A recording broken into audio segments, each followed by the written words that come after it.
আসলো। তার অর্থ হচ্ছে আল্লাহর দরবারে ওনারা মকবুলিয়ত নিয়েছিলেন, কবুলিয়ত নিয়েছিলেন, সন্তুষ্টি নিয়েছিলেন, যার কারণে এত বড় নিয়ামত আল্লাহ ওনাদের হাতের মধ্যে দিয়েছিলেন। আচ্ছা, মনোযোগ দিয়ে, শাহজালাল ইয়ামানির আজ 750 বছরের ইতিহাস। উনি যখন আসলেন জায়নামাজ দিয়ে নদী পার হইলেন, উনটা সেই অলি আল্লাহর নিয়ামত এবং বরকত ওনাদের হাতে থাকার কারণে পানি ওনাদের বাধ্য হল, অনুগত হল। প্রিয় উপস্থিতি, আমার এই কথা বলার উদ্দেশ্য হল, খাজা বাবা আজমিরি যদি 1000 বছর আগে এদেশে 8 টাকার তারাবি চালু করতেন, শাহজালাল ইয়ামানি মুজাররিদি 750 বছর আগে যদি এদেশে 8 টাকার তারাবি চালু করতেন, তাহলে এই বাংলা ভারতে, ওইদিকে দাতাগঞ্জে বাক্স রহমতুল্লাহ আলাইহি যদি পাকিস্তানে 8 টাকার তারাবি চালু করতেন, তাহলে পাকিস্তানে, বাংলাদেশে, ভারতে, মায়ানমারে, ভুটানে, নেপালে, মালদ্বীপে, এই অঞ্চলগুলিতে অবশ্যই 8 টাকার তারাবি চালু থাকতো। 20 টাকার তারাবি চালু হতো না। উন্ডা যেহেতু 20 টাকা চালু করেছেন, আর উন্ডা 20 টাকা চালু করেছেন ওনাদের ইচ্ছাই না, নবীর তরিকায়, সাহাবীদের তরিকায়, খুলাফায়ে রাশিদিনের তরিকায়। অতএব আজকে যারা এত খুলাফায়ে রাশিদিন, ওমর, উসমান, আলী, সাহাবায়ে আজমাইন রিদওয়ানুল্লাহি তাআলা আলাইহিম আজমাইন, 10,000 সাহাবী, এইরকম হাজার হাজার সাহাবী, হাজার হাজার তাবি, উলামে মুস্তাহিদিন, মুতাকাদ্দিমিন, সালফে সালিহিন, আউলিয়া, আতকিয়া, নুজাবা, নুকাবা, উলামা, ফুদালাদেরকে বৃদ্ধাঙ্গুলি দেখিয়ে মসজিদে যারা 8 টাকার তারাবি চালু করেছে, ওরাই হচ্ছে বর্তমান সময়ের নিকৃষ্ট বেদাতি, বেদাতি, বেদাতি। কথা বলেন ঠিক না বেঠিক? বেদাতিকে আমরা না, ওরা, ওরা নিকৃষ্ট বেদাতি, নিকৃষ্ট বেদাতি, নিকৃষ্ট বেদাতি। প্রিয় মুসলমান, খুবই কথাগুলি মনোযোগ দিবেন। বলে হুজুর, ইমান কেন আহলে সুন্নাত ওয়াল জামাত অনুযায়ী আনবো কেন? আমি বোঝাচ্ছি আপনাদেরকে। আল্লাহ বলেন, ইন্নাল্লাযীনা আমানু, তোমরা ঈমান আনো। এই ঈমানটা আহলে সুন্নাত ওয়াল জামাত অনুযায়ী কেন হবে? যে মাহে রমজান পাইল কিন্তু নিজের জীবনের গুনাহগুলি মাফ করে নিতে পারল না, সে ধ্বংস হোক। নবীজি বলেন আমিন, আল্লাহু আকবার। মাহে রমজান পাইল, নিজের জীবনের গুনাহ মাফ করে নিতে পারল না। ইয়া আইয়ুহাল্লাযীনা আমানু কুতিবা আলাইকুমুস সিয়াম কামা কুতিবা আলাল্লাযীনা মিন ক্বাবলিকুম লাআল্লাকুম তাত্তাকুন। ও ঈমানওয়ালা, মাহে রমজানের রোজাগুলি আমি তোমাদের জন্য ফরজ করলাম, তোমরা রোজা রাখবা। এজন্যই রোজা রাখবা, লাআল্লাকুম তাত্তাকুন, তোমরা যাতে মুত্তাকি হতে পারো, আল্লাহর ভয় তোমরা অন্তরে নিতে পারো, তাকওয়াশীল হতে পারো, সেই জন্য তোমাদেরকে মাহে রমজান দিলাম। একটু চিন্তা করেন তো, যে রমজান পাইল কিন্তু নিজের জীবনের গুনাহ মাফ করাইতে পারল না, যে রমজান পাইল কিন্তু নিজের জীবনের গুনাহ মাফ করাইতে পারল না, সে ধ্বংস হয়ে যাক, তার আখিরাত বরবাদ, আখিরাত তার বরবাদ। আমার দেশের অনেক মুসলমান আছে বলে, হুজুর রমজানে যদি রোজা রাখি আমার ব্যবসা নষ্ট হবে, আমার চাকরি নষ্ট হবে, আমার উপার্জন আছে, আমার কাজ আছে, আমি যদি রোজা রাখি ছেলেপোলা খাবে না, ব্যবসা ভালো হবে না, রুটি রুজিতে কমে যাবে, ব্যবসায় লস হবে। এখন আপনাদেরকে প্রশ্ন করি, জবাব দিবেন তো, রোজা রাখার কারণে যদি ব্যবসায় লস হয়, আপনার ছেলেপোলা বাচ্চা কাচ্চার চিন্তা যদি আসে, তাহলে আপনাদেরকে বলিব, জবাব দিবেন, আপনার ইন্তেকালের পরে আপনার দোকান কি বন্ধ থাকবে না চলবে? ব্যবসা চলবে, কৃষি ক্ষেত কামার চলবে। কে চালাবে? হয় ছেলে চালাবে, না হয় স্ত্রী চালাবে, যে কোনো কেউ আপনার এই ব্যবসা দোকানপাট চলবে। আচ্ছা, প্রশ্ন করি, জবাব দেবেন। মাহে রমজানে অনেকেই বাহানা দিয়ে রোজা রাখে না, বলে যে না আমি যদি কাজ করি তাহলে এই কাজ না করলে বাচ্চা কাচ্চার বাজার সাথে কিভাবে করবে। এখন প্রশ্ন করি, আপনার ইন্তেকালের পরে আপনার ফ্যামিলির বাজার চলবে না বন্ধ হবে? তাহলে আপনার ফ্যামিলির খাবার দিবে কে? আল্লাহ। ব্যবস্থা করবে কে?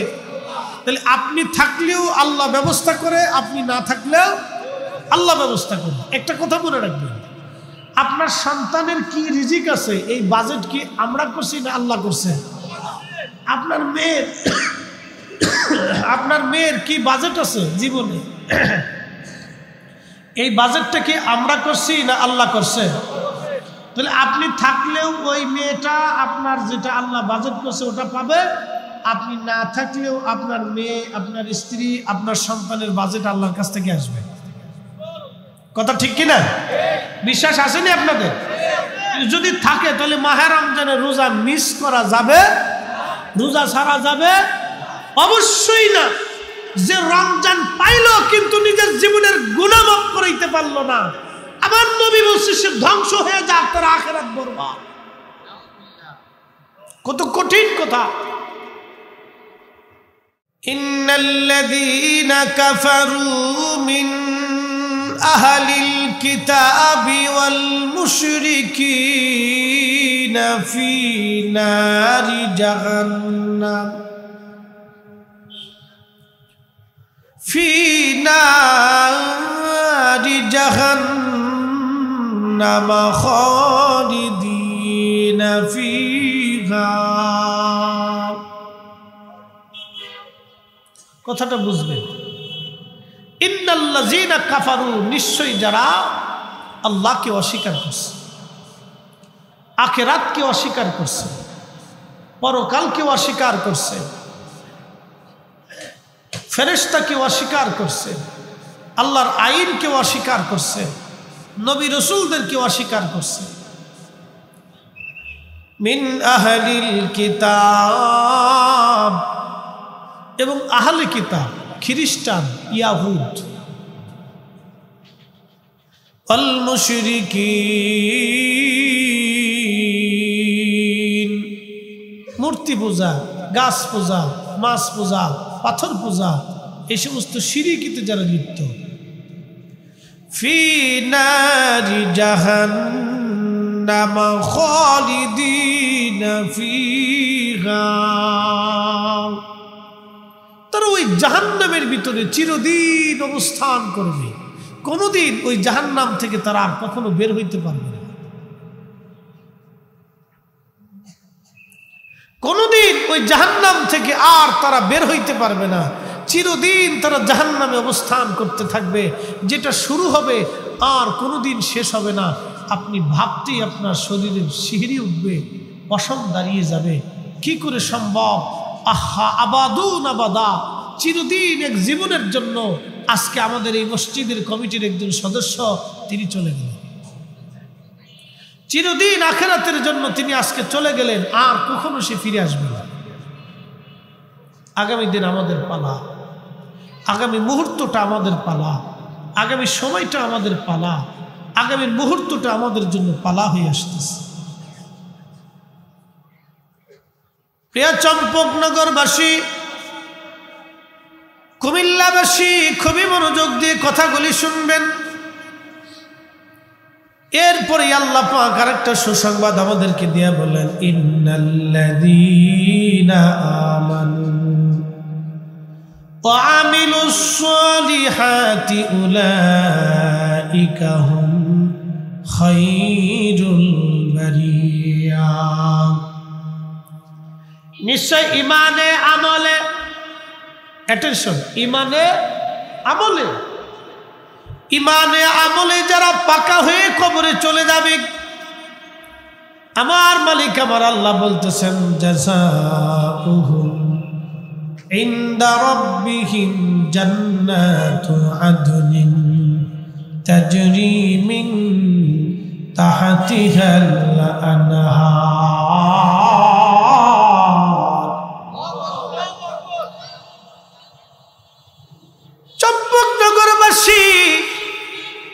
মাইকের আওয়াজ যত দূরে যায়, মা বোনেরাও আপনারা ঘর থেকে আমাদের কথা শোনেন, দোকান থেকে যারা আমার কথা শোনেন, নিশ্চয় ইমানে আমলে যারা পাকা হয়ে কবরে যাবে। তাই ইমান কেমন ইমান? ইমান আনতে হবে আহলে সুন্নাতুল জামাত অনুযায়ী। খাজা বাবা আজমিরি যে আকীদায়। আচ্ছা, আপনাদেরকে একটা প্রশ্ন করি, আজকে জবাব দিবেন। আমাদের এই কয়দিন আগে এক বেয়াদব গুস্তাখে রাসূল, আল্লাহর দুশমন, মুসলমানের দুশমন, এই কাজ্জাব সে ওয়াজ করছে যে বরাতের রাত্রিবেলা মসজিদে থাকার চাইতে বেশ্যখানায় যাওয়া ভালো। এরা হচ্ছে মুরতাদ, এরা ইহুদি মোসাদের দালাল। কথা বলেন ঠিক কি না? এটা মোসাদের দালাল এবং মোসাদের সদস্য। ও বাংলাদেশে এই বুকে হাত পেতে নামাজ পড়ে আমার দেশে 8 টাকার তারাবি প্রতিষ্ঠিত করে মুসলমানের ভিতরে ফিতনা, ফাসাদ, অশান্তি, বিশৃঙ্খলা, মাতানৈক্য সৃষ্টি করে দিয়ে আমার ভাই ভাই মসজিদে ইমাম মুসল্লি, মুতল্লি কমিটি মুসল্লি, গ্রামে গ্রামে সন্তান পিতামাতার ভিতরে ভাইয়ে ভাইয়ের মধ্যে ধর্মীয় মতানৈক্য সৃষ্টি করে দিয়ে আমার দেশে যারা ফিতনা ছড়াচ্ছে সব ইহুদিদের দালাল। কথা বলেন ঠিক না বেটে? এগুলো থেকে আপনাদেরকে সতর্ক হতে হবে। ওর বিরুদ্ধে মামলা অলরেডি বাংলাদেশে অনেকগুলি চলতেছে। আজকে মামলা হয়েছে, আরো আজকে অনেকগুলি মামলা হচ্ছে। আমি অলরেডি ঢাকা জজ কোর্ট থেকেও আরেকটা মামলা কমপ্লিট হয়ে গেছে আমাদের কয়েকজন এরিয়াতে, অ্যাডভোকেট পাটোয়ারি সাহেবের মাধ্যমে অলরেডি একটা মামলা, আলহামদুলিল্লাহ। একসাথে বলবেন না মারহাবা? তো এই মামলার সাক্ষীবাদী আমরা হইছি ইনশাআল্লাহ। মারহাবা বলবেন না আরেকটু জোরে? এরকম মামলা প্রত্যেকটা অঞ্চলে আমাদের করার দরকার। এগুলি সবকটা দুশ্মন, আল্লাহর দুশ্মন। কথা বলেন ঠিক কিনা? যারা আল্লাহর ইবাদতকে এই পতিতালের সাথে তুলনা করতে পারে সে কখনো মানুষ হইতে পারে না। ও মুসলমান তো আরো ফরের কথা, তো মানুষই না। আজ পর্যন্ত কোনো হিন্দু এই ধরনের বাজে কথা বলে না। কি কথা বলেন না কেন? ঠিক কিনা? কোনো হিন্দু এই ধরনের বাজে কথা কোনোদিন বলে না। তার হিন্দুদের সাথে আমাদের ধর্মীয় মত পার্থক্য আছে, কিন্তু কোনো হিন্দু এত ধরনের নোংরা পচা কথা কোনোদিন বলতে পারে। যেই পচা কথা এই নিকৃষ্ট কীট জানোয়ার বলছে, আমরা মনে করি ওর জন্মটাও এরকম ফতিতলায় আতারে পাতারে ঝড় জঙ্গলে হোটেলে মোটেলে পার্কের বেঞ্চেই হয়েছে। কথা বলেন ঠিক কিনা? না হলে এত বড় মহিমান্বিত রাত নিয়ে এত বাজে কথা কে বলতে পারে? হযরত আল্লামা ইমাম ফাকিহানি আখবারে মক্কার ভিতরে 1200 বছর আগে তিনি লিখতেছেন, আমাদের জমানাতে যখন লাইলাতুন নিসফি মিন শাবান আসতো, শাবানের 14 তারিখ রাত আসতো, খারাজু ইলা বাইতুল্লাহিল হারাম, আমরা হারাম শরীফে একত্রিত হতাম, কাবা শরীফে যাইতাম। কাবা শরীফে যাই ইউসাল্লুনা, নামাজ আদায় করতাম, ইয়াখতিমুনাল কুরআন, কুরআন খতম দিতাম, ইয়াদউন, আমরা দোয়া করতাম। 1400 বছর আগে থেকে রাসূলের জমানা থেকে বরাতের রাত্রিবেলা মসজিদে মুসলমান ইবাদত করা শুরু করলো। আজও 1400 বছর ধরে চালু আছে। এই ইবাদতটাকে যারা পতিতলের বেশ্যাখানার সাথে তুলনা দেয়, ওদেরকে জুতা দিয়ে বাইরে আমাদের সমাজ থেকে তাড়াইতে হবে। কথা বলেন ঠিক কিনা?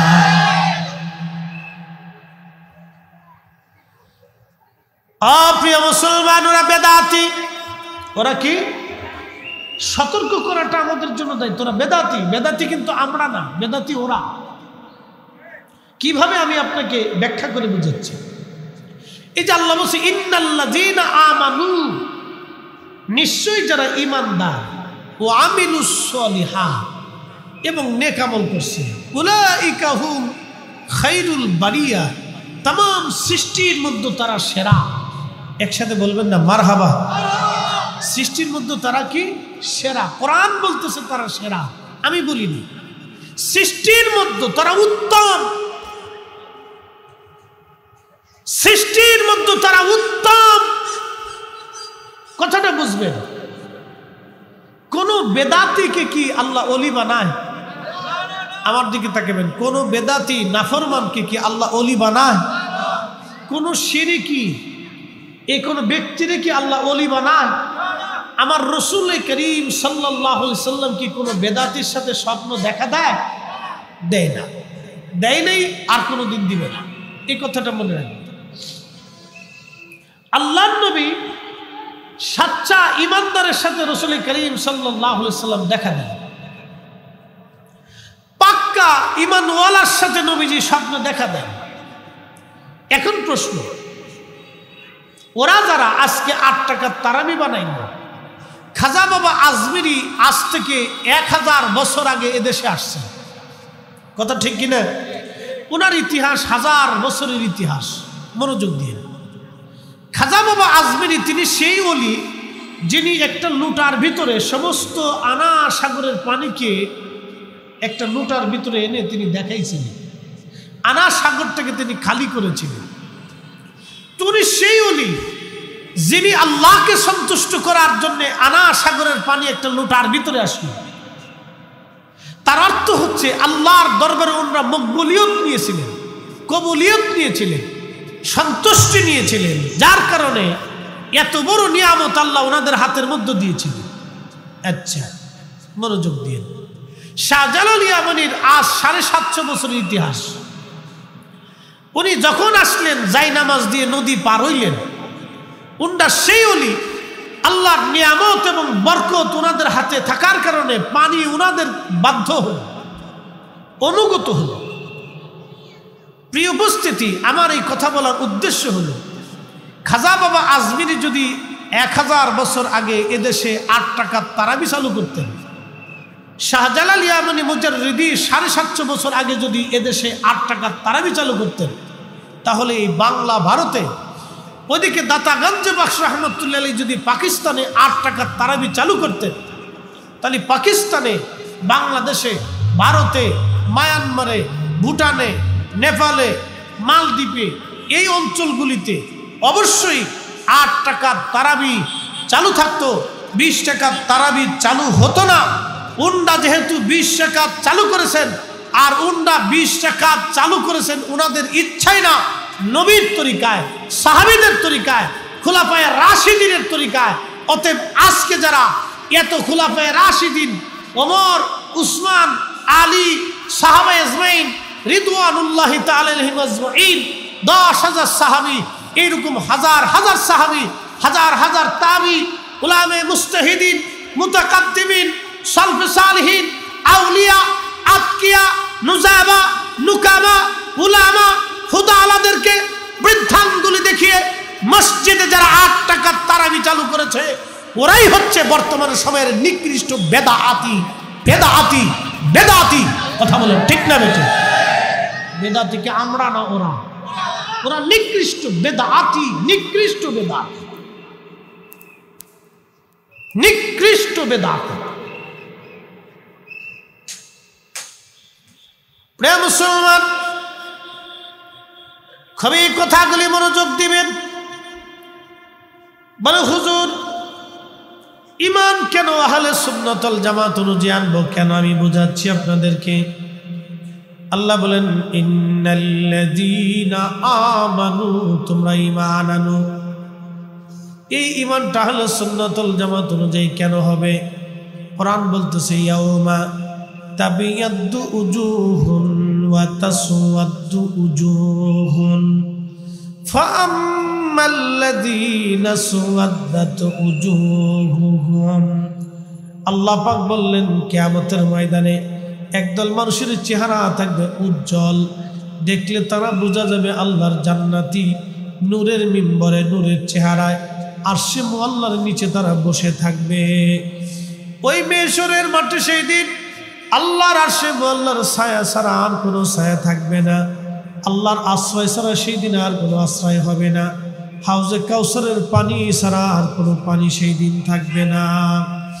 সেই কঠিন মেশরে আমার আল্লাহ হলো রব, আর আমাদের নবী হলো রাহমাতুল লিল আলামিন, রহমত। আল্লাহ হলেন রব, আমাদের নবী হলো রহমত। আল্লাহ হলো মালিক ইয়াউমিদ্দিন, আমাদের নবী হলো শাফিউল মুজনিবিন। খুবই মনোযোগ দিয়ে কথাগুলো শুনে যাবেন কুমিল্লাবাসী। সেই দিন চেহারা থাকবে উজ্জ্বল, দেখলে বোঝা যাবে তারা জান্নাতি। ইবনে আব্বাস রাদিয়াল্লাহু আনহু বলেন, ওহুম আহলুস সুন্নাতি ওয়াল জামাত, সেই মানুষগুলির নাম হচ্ছে আহলে সুন্নাত ওয়াল জামাত। সুন্নি মুসলমান কিয়ামতের ময়দানে তাদের চেহারা থাকবে উজ্জ্বল, দেখলে বোঝা যাবে তারা আল্লাহর জান্নাতি। একবার জোরে বলা যাবে কি মারহাবা। আমি বলিনি, কোরআন বলতেছে। এই বক্তব্য আমার না, আল্লাহর কালামের বক্তব্য, আল্লাহর জবানের বক্তব্য, কুদরতি জবানের বক্তব্য। এটা আমার না, এটা আল্লাহ। আল্লাহ রাব্বুল আলামিন বললেন, ওয়াতাসওয়াদ্দু উজুহুন, আর একদল মানুষের চেহারা থাকবে মলিন, দেখলে বোঝা যাবে তারা জাহান্নামী। তারা মলিন হয়ে বসে থাকবে, তারা মলিন হয়ে বসে থাকবে। ইবনে আব্বাস বলেন, অহুম আহলুল বেদাতি ওয়াল গুমরাহ, তারা হলো বেদাতি দল, তারা গুমরাহি দল। হযরত ইবনে আব্বাস রাদিয়াল্লাহু আনহু বলতেছেন, তারা হলো বেদাতি গুমরাহি দল। এখন প্রশ্ন করবেন, হুজুর বেদাতি কারা? সহিহ বুখারীর মধ্যে আসছে, আল্লাহর নবী কিয়ামতের ময়দানে, আল্লাহর নবী কিয়ামতের ময়দানে, কিয়ামত কায়েম হয়ে গেল, হাউজে কাউসারের মালিকানা আল্লাহ আমার নবীকে দিয়ে দিলেন।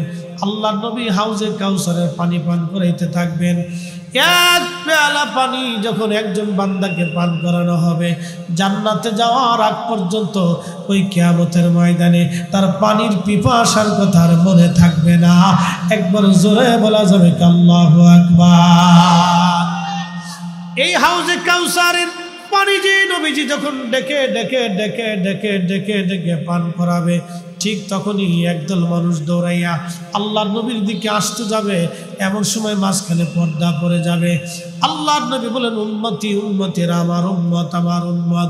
তখন ফেরেশতারা বলবে, ইয়া রাসূলুল্লাহ, ইয়া হাবিবাল্লাহ, আপনি তাদেরকে ডাকবেন না, কাছে আনবেন না।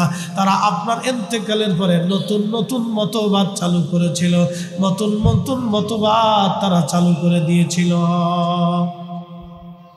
হুজুর, আপনি তাদেরকে প্রশ্রয় দিয়েন না, আপনার ইন্তেকালের পরে এরা নতুন নতুন মতবাদ চালু করেছিল। আপনি যা করেন না এরা তাই করছিল, আপনি যা বলেন না এরা তাই বলছিল। আপনার যে আকীদা ছিল না সেটা তারা নতুন করে বানাইছিল।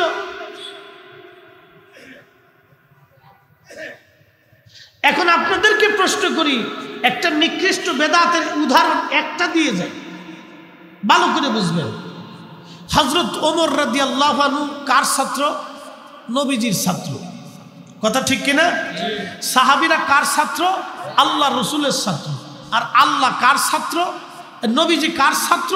আল্লাহর ছাত্র। আল্লাহর ছাত্র নবী, নবীজির ছাত্র সাহাবীরা। একসাথে বলবেন না মারহাবা? তাহলে আপনি একটু উস্তাদ কেমন দামি আর ছাত্র কেমন দামি। নবীজি যদি 8 টাকা তারাবির নামাজ পছন্দ করতেন, তাহলে 10,000 সাহাবী জীবনেও কোনোদিন 20 টাকার তারাবি চালু করতেন না। কি কথা কন না কেন? যুক্তি বুঝে দিত। আল্লাহ রসুলের যদি 8 টাকার তারাবি পছন্দ হইত, তাহলে রসুল করিমের 10,000 সাহাবী কোনোদিনও 20 টাকার তারাবি চালু করতেন না। তাহাজ্জুদ নামাজের হাদিস দিয়ে যারা আজকে তারাবির নামাজে লাগাই দিছে, কত বড় ধোঁকাবাজ হইলি, কত বড় ধোঁকাবাজ হইলি।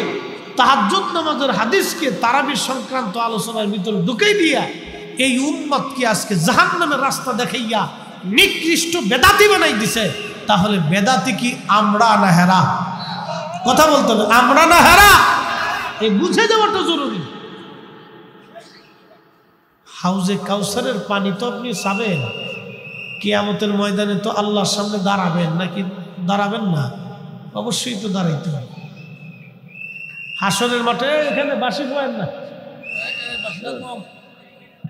বাঁশি দেন, বাঁশি ইশারায় দিয়ে দেন। একটু দুরূদ শরীফ পড়েন, আল্লাহুম্মা সাল্লি আলা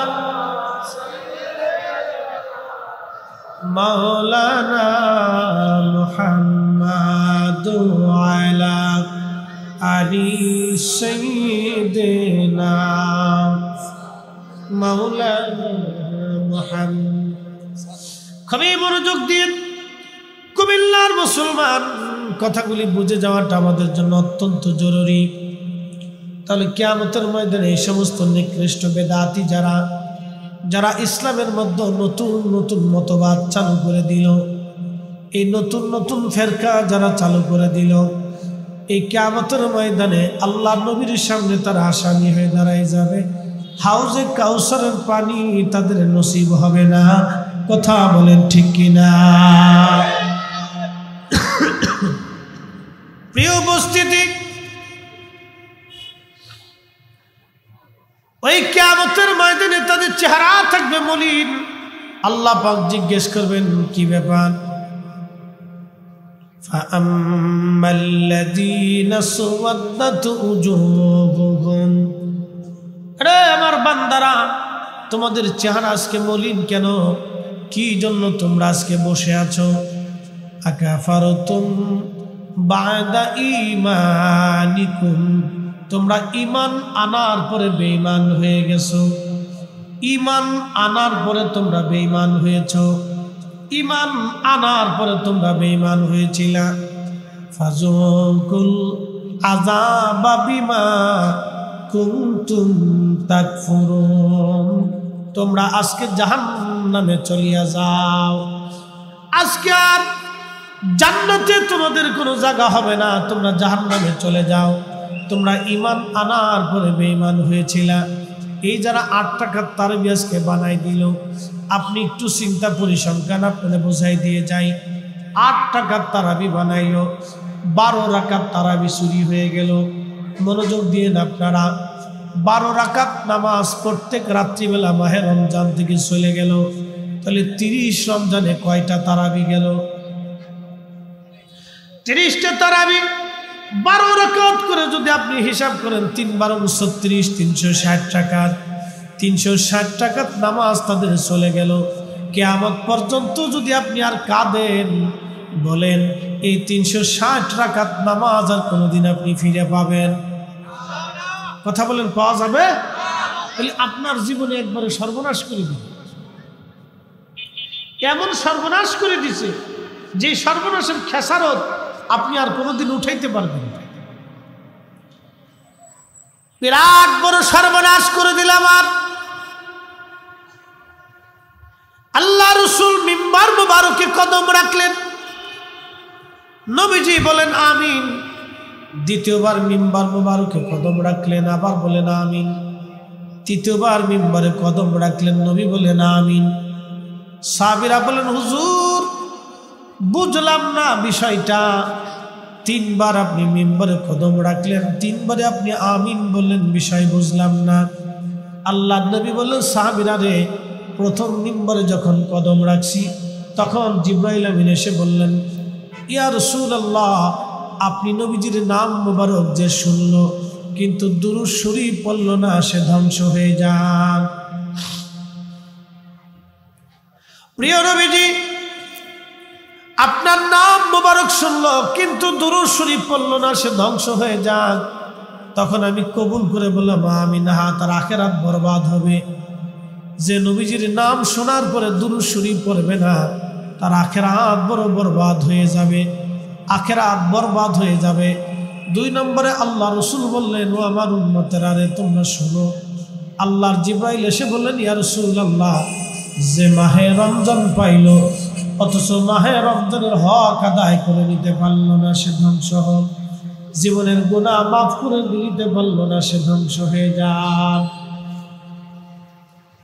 যে মাহে রমজান পাইল কিন্তু নিজের জীবনের গুনাহগুলি মাফ করে নিতে পারল না, সে ধ্বংস হোক। নবীজি বলেন আমিন। আল্লাহু আকবার। মাহে রমজান পাইল, নিজের জীবনের গুনাহ মাফ করাই নিতে পারল না।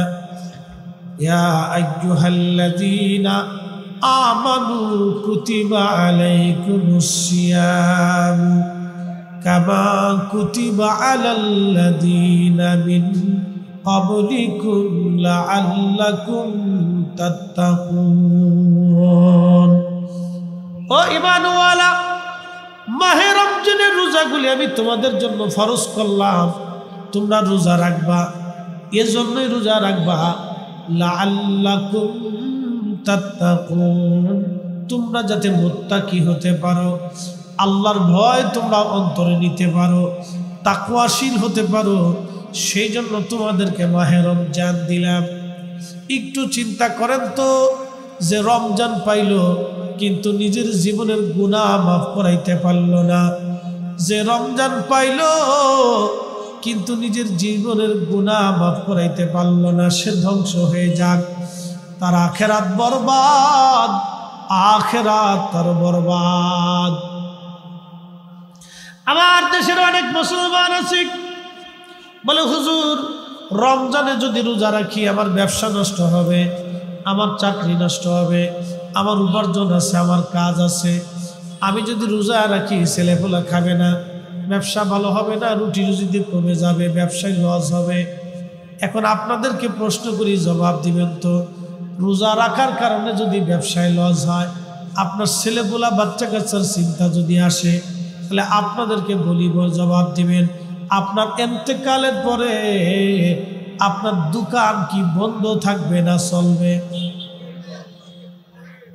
ব্যবসা চলবে কৃষি ক্ষেত কামার চলবে কে চালাবে হয় ছেলে চালাবে না হয় স্ত্রী চালাবে যে কোনো কেউ আপনার এই ব্যবসার দোকানপাট চলবে আচ্ছা প্রশ্ন করি জবাব দেবেন মাহে রমজানে অনেকেই বাহানা দিয়ে রোজা রাখে না বলে যে না আমি যদি কাজ করি তাহলে এই কাজ না করলে বাচ্চা কাচ্চার বাজার সাথে কিভাবে করবে এখন প্রশ্ন করি আপনার ইন্তেকালের পরে আপনার ফ্যামিলির বাজার চলবে না বন্ধ হবে তাহলে আপনার ফ্যামিলির খাবার দিবে কে আল্লাহ ব্যবস্থা করবে কে তাহলে আপনি থাকলেও আল্লাহ ব্যবস্থা করে আপনি না থাকলেও আল্লাহ ব্যবস্থা করে একটা কথা মনে রাখবেন আপনার সন্তানের কি রিজিক আছে এই বাজেট কি আমরা করছি না আল্লাহ করছে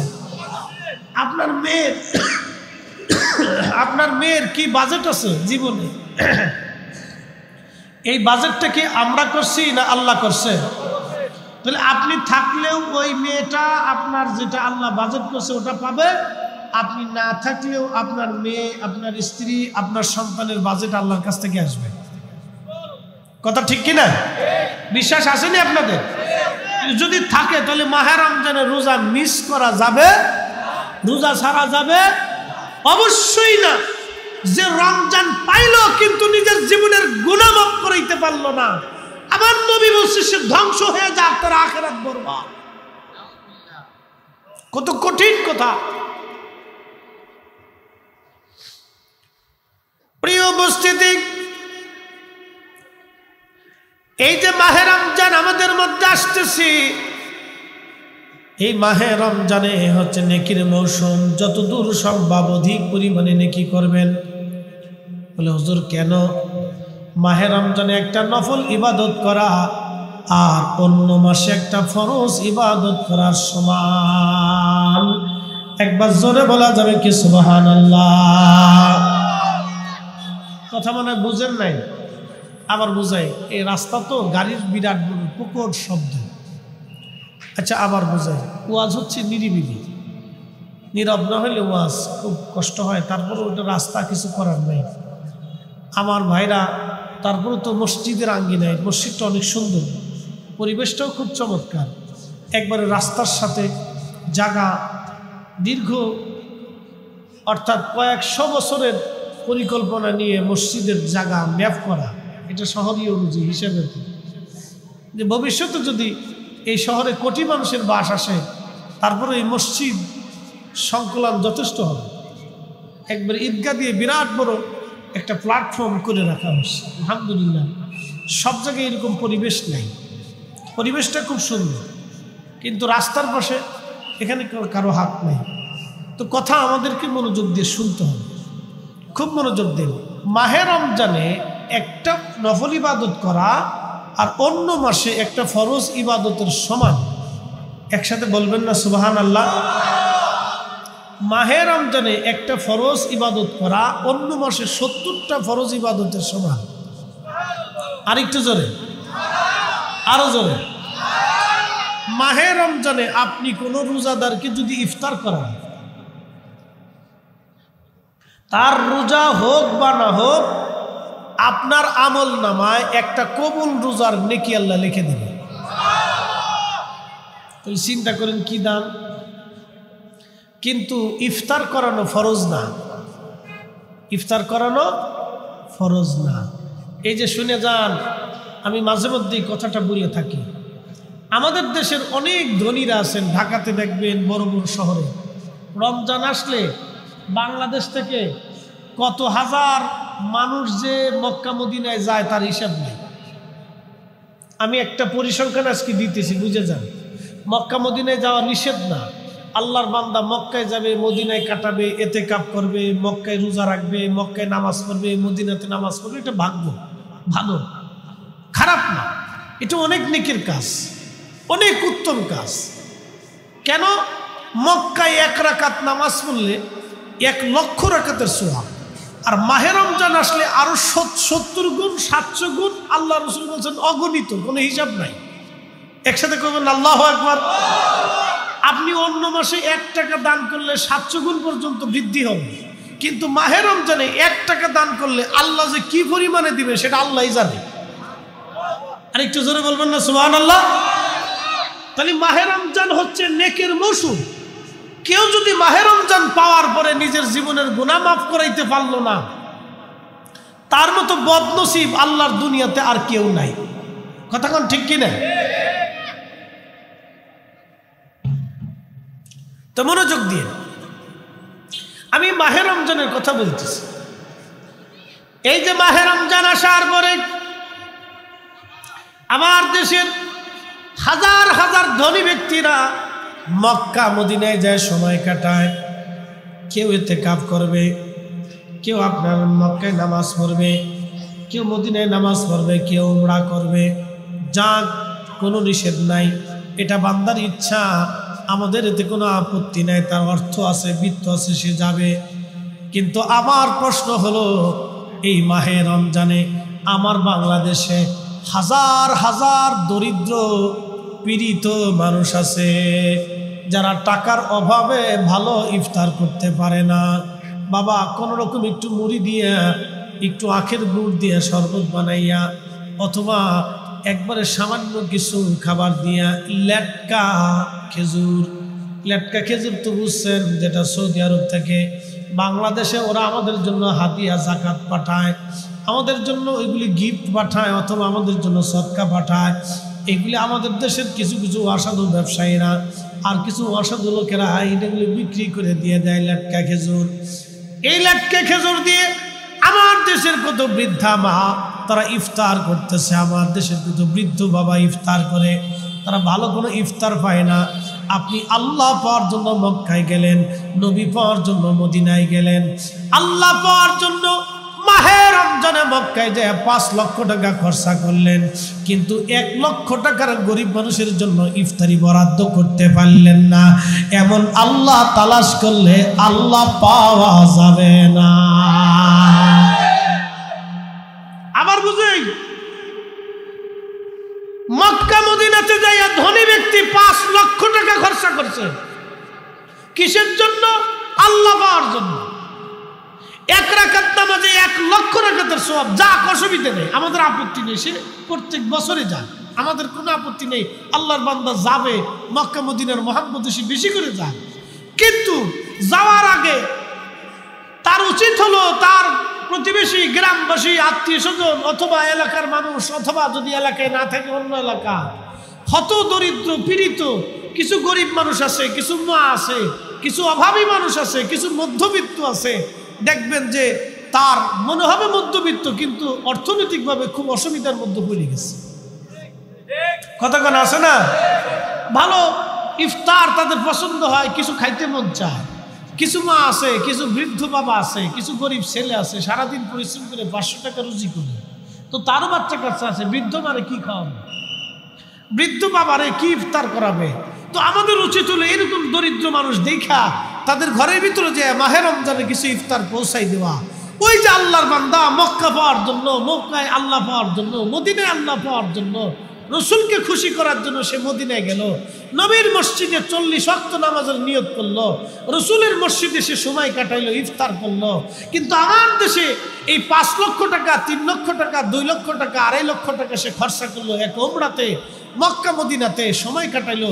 1 লক্ষ টাকাও যদি সে গরিব মানুষের জন্য ইফতারের জন্য বরাদ্দ করত, তাহলে আল্লাহ পাওয়ার জন্য মক্কা মদিনায় দৌড়ান লাগতো না, আল্লাহ সে ঘরে বসেই পাইতো। কথা কোন ঠিক কিনা? কিন্তু তা করবে না। আমাদের দেশে অনেক বড় বড় গ্রুপ ইন্ডাস্ট্রির মালিক আছে, মাফ করবেন আমি সবার কথা বলতেছি না, সবাই কিন্তু খারাপ না, জগৎ ভালো আছে, বহু মানুষ আছে যারা ভালো। সব অফিসার খারাপ না, বহু অফিসার আছে একবারে সৎ। সব পুলিশ খারাপ না, বহু পুলিশ অফিসার আছে একবারে আপনি কি বলবেন অত্যন্ত সৎ এবং খুবই অমায়িক, সুন্দর, চমৎকার তাদের ব্যবহার। বহু সরকারি কর্মকর্তা আছে যাদের ব্যবহার, যাদের কাজে আপনি সন্তুষ্ট হয়ে যাবেন। বহু ডাক্তার আছে যাদের কথা শুনলে রোগ ভালো হয়ে যায়। কি কথা কন্যা আছে না? আবার কিছু ডাক্তার আছে দেখবেন যাদের কথা শুনলে বলে রোগ আরো বাইরে যায়। এই টেস্ট, সেই টেস্ট, এইটা সেটা আগর ডিম দিয়ে রোগ নাই, শরীরে আরো 2 প্রকারের রোগ বানায় ফেলাইছে। আবার বহু ডাক্তারের কাছে গেলে আপনার এমন সাহস দিবে যে মনে হয় যে রোগই নাই শরীরে। তো ভালো মন্দ দিয়ে দুনিয়া, এটা দিয়ে দুনিয়া।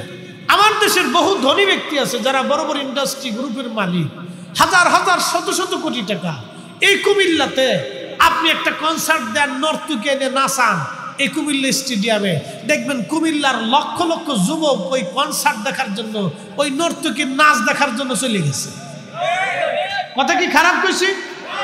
তাহলে বুঝলাম যে আমরা এই কাজে ব্যর্থ হয়েছি, যে আমাদের সন্তানদেরকে আমরা ধর্মীয় মূল্যবোধ, নৈতিকতা, মানবতা, আসল শিক্ষাটা আমরা আমাদের সন্তানদেরকে দিতে পারি।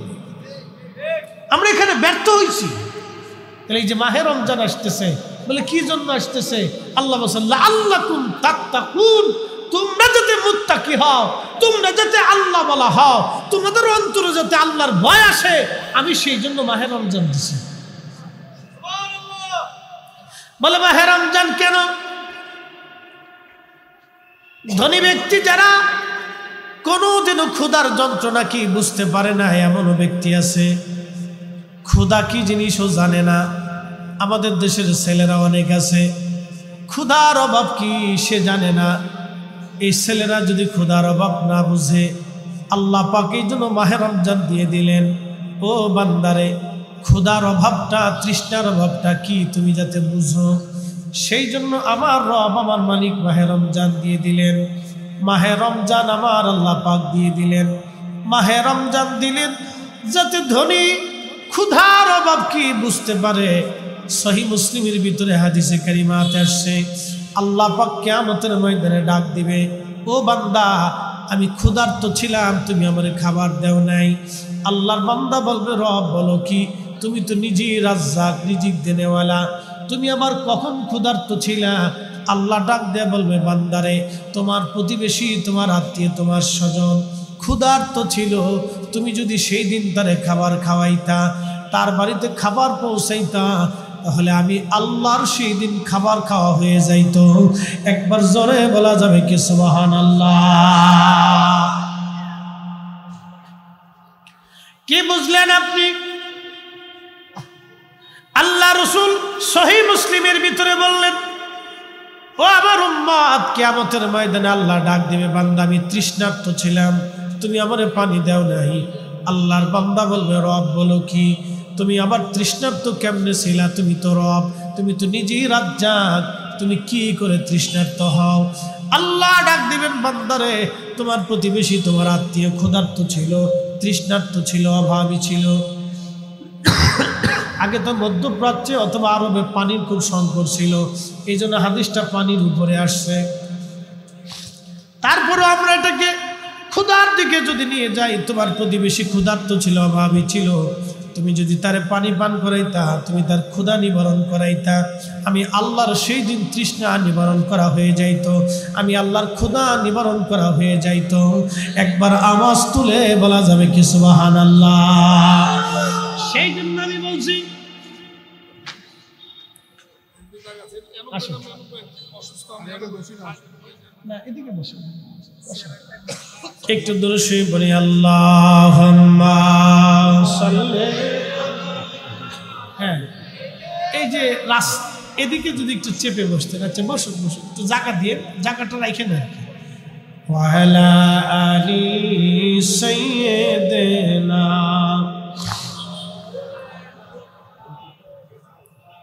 তুমি আল্লাহর প্যারা হাবিব, তোমার তুলনা নাই কেউ, তোমার মতো আকাশ ভ্রমণ করেনি কোন পয়গম্বর। আল্লাহুম্মা সাল্লি আলা সাইয়্যিদিনা মাওলানা মুহাম্মদ ওয়া আলা আলি সাইয়্যিদিনা।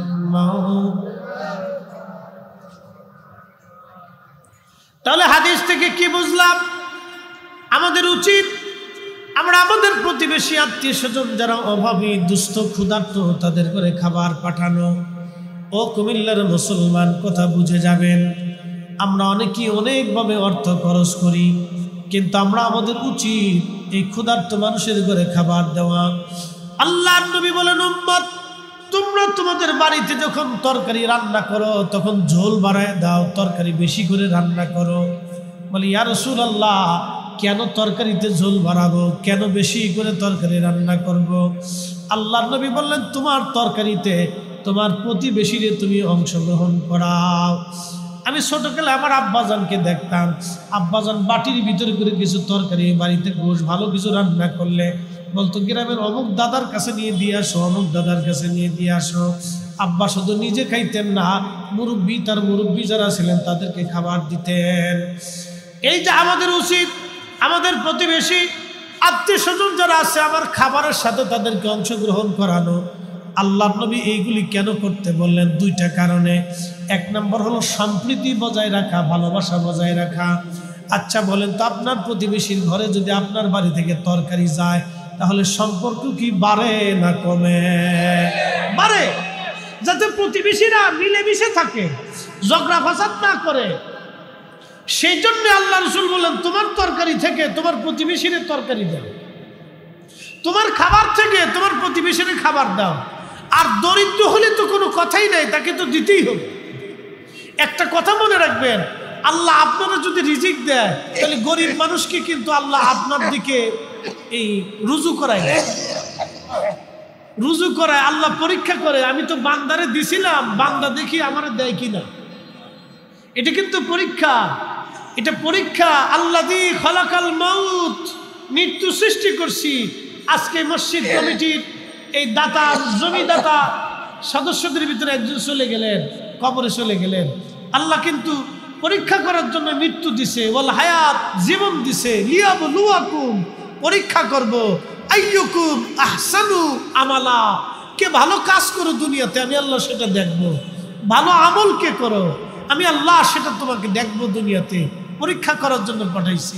আপনারা যদি আল্লাহ রিজিক দেয় তাহলে আত্মীয় স্বজন গরিব যারা আছে তারা কিন্তু আপনার দিকে আল্লাহ তাদের রুজু করায় দেয়, আপনি তাদেরকে মাহরুম করবেন না। ও আম্মাস সাইলা ফালা তানহার, ভিক্ষুকরে কখনো ধমক দিবেন না, সাবধান। ভিক্ষুকরে ধমক দিবেন না, তার কাছে ক্ষমা চাবেন, নরম ভাষায় কথা বলবেন। আল্লাহ বলছে হাবিব উম্মতকে শিখায় তারা যেন ভিক্ষুকরে ধমক না দেয়, সাইলকে ধমক না দেয়, অভাবীর যেন ধমক না দেয়। আমরা অনেক সময় অনেক অভাবী ভিক্ষুক এসে কিছু চাইলে বেজার হয়ে যায়, বেজার হওয়া যাবে না, তাকে বিনয়ের সাথে বিদায় করতে হবে। কারণ আপনাকে আমাকে আল্লাহ ভিক্ষুক বানাইতে আল্লাহর বেশি সময়ের দরকার না। কি কথা কোন ঠিক কিনা? আল্লাহর বেশি সময়ের দরকার না। এই জন্য কোনো ভিক্ষুক রে, কোনো গরিব রে, কোনো অভাবীরে মারবেন না। আমার এলাকার একটা বাস্তব ঘটনা না বললেই না, আমার গ্রামে আল্লাহ পয়সাওয়ালা বানায় ফেলবে। তো কিছু মানুষ দেখবেন ধনী পয়সাওয়ালা হঠাৎ পয়সার মালিক হয়ে গেলে সে দেমাগ শূন্য হয়ে যায়। হ্যাঁ, তার দেমাগ বেড়ে যায়। অনেক সময় দেখা যায় সে সেন্সলেস হয়ে যায়, সে অনেক কিছু বুঝে ওঠে না, তার অহংকার এসে যায়। এই তার ইয়া এসে যা, গর্ব এসে যা। এই জন্য জনপ্রিয়তা, এই যে আমাদের বক্তৃতার জীবনেও আমাদের অনেক প্রবলেম আছে, অনেক সমস্যা, এই আমাদেরও অনেক প্রবলেম আছে, মনে রাখবেন। তো খুব মনোযোগ দিয়ে দেন। এই অনেক সময় অর্থবিত্ত ক্ষমতা এসে গেলে অনেকে এটাকে কন্ট্রোল করতে পারে না, সে কন্ট্রোলহীন হয়ে যায়। তা আমাদের দেশের ওই ছেলেটা কন্ট্রোলহীন হয়ে গেল, অনেক পয়সা। তার এক কর্মচারীর একদিন বৃদ্ধ এক বুড়া মানুষে সে মারছিল খুব।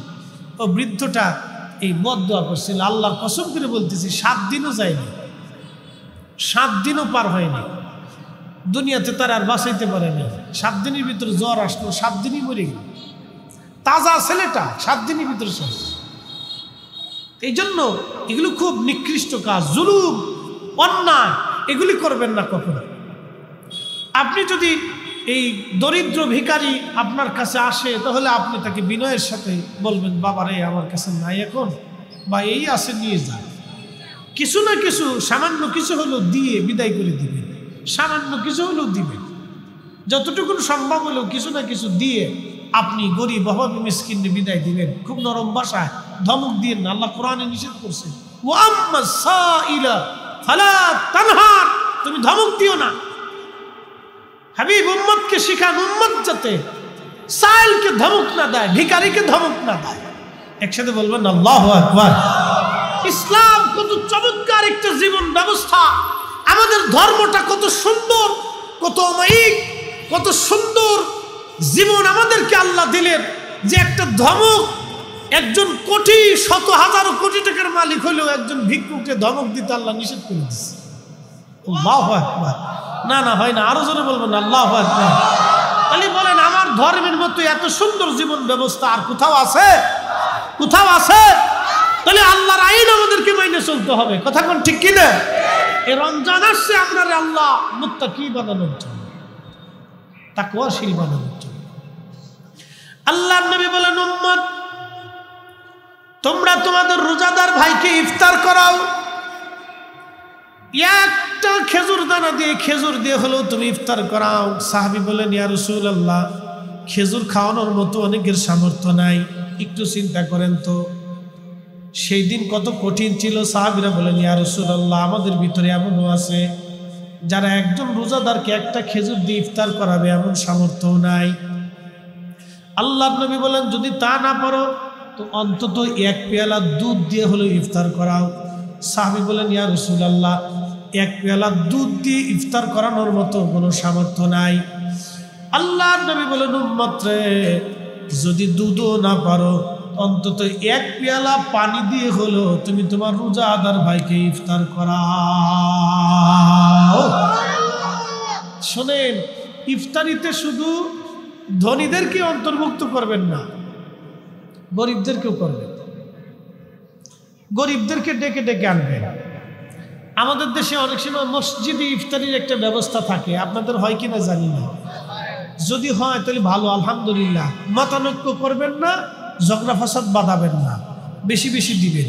অনেক মসজিদ কমিটিতে দেখা যায় যে মুসল্লিরা ঝগড়া করে এটা বন্ধ করে দিছে, হয় না? অনেক জায়গা হয়, তো হুজুর এটা বিশৃঙ্খলা, ঝগড়া ফাসাদ বাঁধা, এই জন্য বন্ধ করে দিছি। না, করবেন না। আপনারা আজকে শুনাই, যখন মসজিদে ইফতার হয় তখন এই গরিব মানুষ, রিক্সাওয়ালা, দিন মজুর, বাড়ি যাওয়ার সময় পাইছে না, সারাদিন পরিশ্রম করে সেইখান থেকে যাওয়ার সময় আজানের সময় হয়ে গেছে, সে কি করে? এখানে এসে ঢুকে আপনাদের ইফতারিতে সে অংশগ্রহণ করে। এই কথাটা মনে রাখবেন। শোনেন, আল্লাহর বান্দাকে পরিতুষ্ট করাটা, তাকে সন্তুষ্ট করা, তাকে ক্ষুধা নিবারণ করে দেওয়া যা কত বড় উপকারী, এটা আমি আপনার ভাষায় প্রকাশ করে বুঝাইতে পারবো না। এটা যে কত বড় উপকারী, আপনি বান্দাকে সন্তুষ্ট করেন না, আপনি মালিককে সন্তুষ্ট করে দিচ্ছেন। সে ক্ষুধার্ত, সে পীড়িত, সে অভাবী। এই রাস্তা দিয়ে যাওয়ার সময় ইফতার মসজিদে আসে, লোকটা ঢুকে গেছে, ঢুকে যাওয়ার সাথে সাথে আপনি কি করলেন? আপনার একটা প্লেট তার বরাদ্দ করে দিলেন। সেই ইফতারটা খাওয়ার পরে তার কলিজাটা ঠান্ডা লাগবে, ভালো লাগবে, সন্তুষ্ট হয়ে গেল, আমার মালিক, আমার আল্লাহ খুশি হয়ে যাবে। শোনেন, পৃথিবীতে তো আমরা থাকার জন্য কেউ আসি না। একজন মানুষের প্রত্যেকদিন কতটুকু রিজিকের দরকার বলেন তো? এই আমাদের হাফ কেজি চাইল হলে একজন মানুষের সারাদিন হয়ে যায়। তারপরে হাফ কেজি চাইল আমরা এখন কেউ খাইতে পারি না। আগের যুগের মানুষ খাইতে পারতো বেশি, তারা পরিশ্রম করতো। এখন আমাদের অত লাগে না। এক পোয়া চাল হলে একজন মানুষের সারাদিন চলে যায়। তো এক পোয়া চালের হিসাব করিয়া আপনি যদি সারা মাসে, আপনি সারা জীবনে, সারা বছরের হিসাব টানেন, তাহলে কয় মন চাল লাগে? এত মন চাল হলে আপনার জীবন চলে যায়। তার মানে বোঝা গেল আপনার রিজিক থেকে আপনি বান্দারে কিছু খাওয়ান, কিছু খাওয়ান, কিছু দেন, আপনার রিজিক কমবে না। 70 গুণ আল্লাহ বাড়ানো। যে মানুষকে খাওয়ান, ঘরের দরজা দিয়ে তাদের জন্য আল্লাহ রিজিক পাঠায়, আপনি বরাদ্দ করবেন। মসজিদে মসজিদে ইফতার চালু থাকুক, চালু থাকুক। গরিব মানুষরা ওই ইফতারিতে শরীক হোক। আমার রিজিকে, আমার খাবারে, আমার গরিব আল্লাহর কিছু বান্দারা অংশগ্রহণ করুন। আমার রিজিক থেকে আল্লাহর বান্দারা কিছু অংশগ্রহণ করুক। এটা দামি ইবাদত। নবীজিকে জিজ্ঞেস করল, ইয়া রাসূলুল্লাহ আইয়ুল ইসলামি খায়রুন, ইসলামের মধ্যে উত্তম কাজ কি? ইসলাম তো এমনি উত্তম, তারপরেও ইসলামের ভিতরে ভালো কাজ কি? নবীজি বললেন তুতঈমুত তুআম, তোমরা মানুষকে খাওয়াও, মানুষকে খাওয়াও, মানুষকে খাওয়াও। আমাদের দেশে মিলাদ শরীফ দেন না? বাড়িতে মিলাদ দেন না? কথা কন না কেন? দেননি আপনারা? আমার কিছু ভাইরা এদের বন্ধ করে দেওয়ার জন্য একবার আদা জল খাইয়ে কাঁচাকুচি দিয়ে লাগছে। কি কথা কন না কেন? আদা জল খাইয়ে কাঁচা দিয়ে লাগছে, যেটা বন্ধ করে দাও, বন্ধ করো। এখন আপনাদেরকে বুঝাই বন্ধ করলে কি ক্ষতি হবে, আপনাদেরকে বুঝাই। আমাদের দেশে ইসালে সোয়াব হয়, ফাতিহা হয়, মিলাদ হয়, কোরআন খতম হয়, ঈদে মিলাদুন্নবীর মাহফিল হয়, তারপরে এই 11 শরীফ হয়, বিভিন্ন মাহফিল হয়, বিভিন্ন অলিরায়, যেমন জনপুরি হুজুর কেবলা আপনাদের এখানে আসেন, তিনারা আপনাদেরকে তালিম দেন, তরবিয়ত দেন। এর আগেও আসছিলেন, আরও উলামা ইকরাম আছেন, আরও পীর মাশায়েখরা আছেন, তারা মানুষকে তালিম দেন, তরবিয়ত দেন, বাবা মার খেদমতের প্রতি উৎসাহিত করেন, নামাজের প্রতি উৎসাহিত করেন, রোজার প্রতি উৎসাহিত করেন, মিলাদুন্নবীর মাহফিল হয়। এইগুলি যদি সব আপনি বন্ধ করে দেন, আপনার বুঝাই পরিসংখ্যান, সব যদি আপনি বন্ধ করে দেন যে না বাংলাদেশে এইগুলি চলবে না, এগুলি সব বেদাত বন্ধ, তাহলে বন্ধ হয়ে গেলে কি হবে? আমাদের দেশের আগামী 10 বছর পরে আমাদের দেশের মেয়েরা হাফ প্যান্ট পরে রাস্তা দিয়ে হাঁটবে। আপনি ফিরাইতে পারবেন না, পারবেন না ফিরাইতে। আমাদের যুবকরাও হাফ প্যান্ট পরে হাঁটবে, নারীরাও হাফ প্যান্ট পরে হাঁটবে। এটা কি বাংলাদেশ না আমেরিকা বোঝা যাবে না। এই জন্য মিলাদ চালু থাকবে, কোরআন খতম চালু থাকবে, ফাতিহা চালু থাকবে, দোয়া চালু থাকবে, মিলাদুন্নবী চালু থাকবে, মাহফিল চালু থাকবে, পীর মাশায়েখদের যাত্রা চালু থাকবে, পীর মাশায়েখ চালু থাকবে। কথা বলে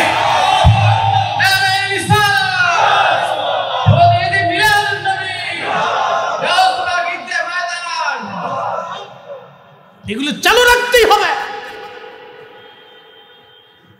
এগুলো বেদাতের দোহাই দিয়ে বন্ধ করে দিয়ে আমার সমাজকে, আমার দেশের যুব সমাজ, আমাদের দেশের মুসলমানদেরকে ধ্বংসের দিকে নিয়ে চলে যাচ্ছে। আচ্ছা আপনাদেরকে প্রশ্ন করি, মিলাদে কি হয়?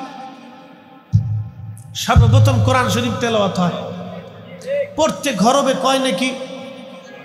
জোরে বলতে হবে, কয় নাকি? তাহলে ইমাম সাহেব হুজুর যখন মিলাদ শরীফ চালু করেন, তখন ছাত্রদের দিয়ে বাবা একটু কেরাত তেলাওয়াত করো, তখন আমাদের তলবে এলেমরা একটু কোরআন শরীফ তেলাওয়াত করে, অথবা ইমাম সাহেব হুজুর নিজেই তেলাওয়াত করেন। আচ্ছা কোরআন শরীফ তেলাওয়াত, এরপরে দুরুদ শরীফ চালু হইল। তো দুরুদে কয় নাকি? এক দুরুদে 10 নাকি, 10টা গুনাহ মাফ, 10 বার রহমত। তাহলে এখানে নাকি কোরআন তেলাওয়াতে নাকি, দুরুদে নাকি, এরপরে কিছু সময় জিকির হয়, লা ইলাহা ইল্লাল্লাহ। তাহলে জিকির যখন শুরু হইলো ওই জায়গাটা, কোরআন যখন তেলাওয়াত শুরু হইলো, দুরুদ শরীফ শুরু হলো, ওই মজলিসটা কি দুনিয়ার আর সাধারণ মজলিস না জিকিরের মজলিস? জোরে বলতে হবে। তাহলে জিকিরের মজলিসটা কি ইবাদত না বেদাত? জোরে বলতে হবে, জোরে বলেন। তো যে ভাই খালি বেদাত বেদাত চোখে দেখতেছে, ওর চোখের ভিতরে বেদাতের ঠাড়া পড়ছে। তো ফাজলিমের সীমা থাকা উচিত।